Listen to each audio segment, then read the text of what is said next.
దేశమంతా ఒకసారి హోలీ జరుపుకుంటే ఆ ఊళ్ళో మాత్రం కాస్త లేటుగా నిర్వహిస్తారు. ఉగాది పండుగ మరుసటి రోజు వసంతోత్సవం జరుపుకునే గ్రామం తెలంగాణలోనే ఉంది. అందుకు ఒక ప్రత్యేకత కూడా ఉంది. ఇంతకీ ఏంటది?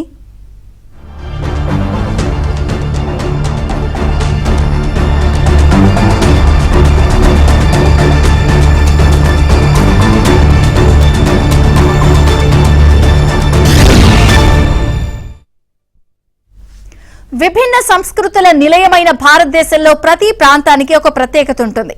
మహబూబ్ నగర్ జిల్లాలో ఓ గ్రామం హోలీని కాస్త ఆలస్యంగా జరుపుకుంటుంది. కోడూరులో వెలిసిన వరదరాజుల స్వామి ఉత్సవాల్లో భాగంగా ఈ వేడుకలు జరుగుతాయి. దీనిపై పూర్తి వివరాలు తెలియాలంటే ఏబిఎన్ స్పాట్లైట్ చూడాల్సిందే.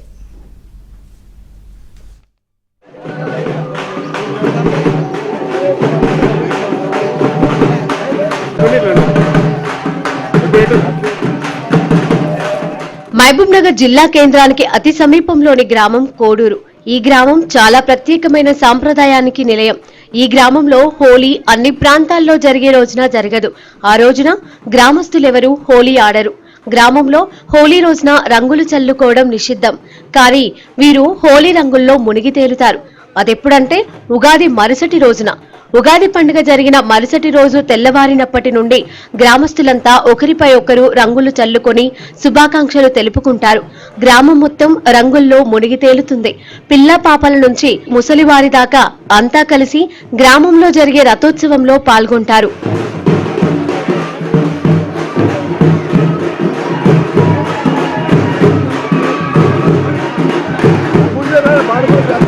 ఆ గ్రామంలో వెలిసిన దేవుడే ఇలాంటి ప్రత్యేకమైన సాంప్రదాయానికి ప్రధాన కారణం. ఇదంతా తెలుసుకోవాలంటే పెద్ద చరిత్రే ఉంది. పూర్వం గ్రామంలోని చెరువులో కల్వపూలు పూసేవట. ఈ కల్వలను చూసి ముగ్ధుడైన వరదరాజుల స్వామి ఇక్కడే వెలిశాడని ప్రతీతి. వరదరాజుల స్వామికి బ్రహ్మోత్సవాలను 1550వ సంవత్సరం నుండి గ్రామస్తులు నిర్వహిస్తూ వస్తున్నారని అంటారు. బ్రహ్మోత్సవాలలో భాగంగా ఉగాది రోజున స్వామివారి కళ్యాణం నిర్వహిస్తారు. అదేవిధంగా రాత్రికి స్వామివారికి రథోత్సవం జరుగుతుంది. ఇక మరుసటి రోజు ఉదయం నుంచి స్వామివారిని ఊరేగిస్తారు. ఊరేగింపులో భాగంగా వివిధ రంగులు పుష్పాలతో అభిషేకం చేస్తారు. రంగులు చల్లుకుంటూ భక్తి పారవస్యంతో భజనలు చేస్తూ స్వామివారిని దగ్గరలోని చెరువుకు తీసుకెళ్లి స్వామివారికి స్నానాలు ఆచరింపజేసి తిరిగి సాయంకాలానికి దేవాలయానికి చేరుస్తారు. అనంతరం ఎద్దుల బళ్ళ ఊరేగింపు ఉంటుంది. ఇలా స్వామివారికి రంగులతో అభిషేకం చేయడం ఆనవాయితీగా మారిందంటారు. ఎలాగూ గ్రామమంతా హోలీ పండుగలాగా రంగులు చల్లుకునేది ఉగాది మరుసటి రోజునే కనుక హోలీ నాడు గ్రామంలో ఎవరూ వేడుకలు జరపకూడదన్న ఆచారం స్థిరపడిపోయింది. మా ఊరు స్పెషల్ ఏంటంటే ఇక్కడ వరదరాజు స్వామి ఎక్కడ లేదంటే మా ఊర్లో కొలువై ఉన్నాడు. వెనకడికి కమలపూల ద్వారా స్వామి వచ్చి ఇక్కడ వెలిసిండని ఆనతి ఉంది. వరదరాజు స్వామికి చాలా స్పెషల్. ఇక్కడ తెలంగాణలో ఎక్కడ హోలీ ఆడద్దు. ఉగాది రోజు ఉదయం తెల్లవారుజామునే రథం ఊరేగింపు అవుతూ తర్వాత బిందెసేవ అనుకుంటూ హోలీ ఆడతారు. ఊరు మొత్తం ఒక 1000-2000 మంది దాకా గ్రాండ్గా హోలీ ఆడుతూ చిన్న పెద్ద తేడా లేకుండా అందరూ హోలీ ఆడతారు. స్పెషల్ ఏంటంటే తెలంగాణలో ఎక్కడ ఉగాదికి హోలీ ఆడరు.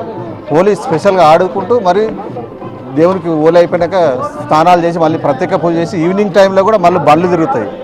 బండ్లు ఎక్కడ తిరగవు. ఉగాదికి బండ్లు తిరిగి ఆడ తేడా తిరగకుండా అందరూ సంతోషం మంచిగా గ్రాండ్గా రెడీ అయ్యి గుడి దగ్గరికి వచ్చి ప్రత్యేక పూజలు చేసి ఏ ఊర్లో లేనట్టు తెలంగాణలో కోడూరు గ్రామంలో స్పెషల్గా జరుపుకుంటూ పండుగ సక్సెస్ఫుల్ చేస్తూ అందరూ ఎంజాయ్ చేస్తారు చిన్న పెద్ద తేడా లేకుండా.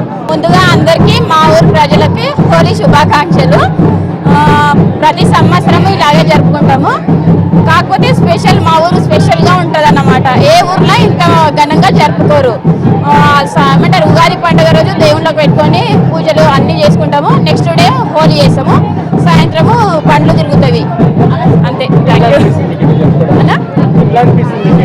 చాలా హ్యాపీగా ఉంటుంది అన్న. అందరం ఏమంటారు వేరే వేరే ఊర్లకి అందరూ వస్తారన్నమాట. ఎక్కడ బయట దేశాలకు పోయినా సరే ఈ పండుగ మాత్రం ఖచ్చితంగా వస్తారు. ఎంత దూరం ఉన్నా సరే స్పెషల్ గా ఉంటుందని వస్తారు. ఈ వింత ఆచారంపై అధ్యయనం చేసేందుకు ప్రముఖ ఆర్కియాలజిస్ట్ శివనాగరెడ్డి ఇటీవలే గ్రామాన్ని సందర్శించారు. కోడూరు కూడా చోళుల రాజ్యంలో భాగంగా ఉండేదని, కందూరు తర్వాత కోడూరు నుంచి కూడా పాలన కొనసాగిందని ఇక్కడి ఆనవాళ్లను బట్టి వెల్లడించారు. దీనికి తోడు వరదరాజుల స్వామి కంచి తర్వాత వెలిసిన ప్రాంతం కోడూరు మాత్రమేనని కూడా తెలియజేశారు.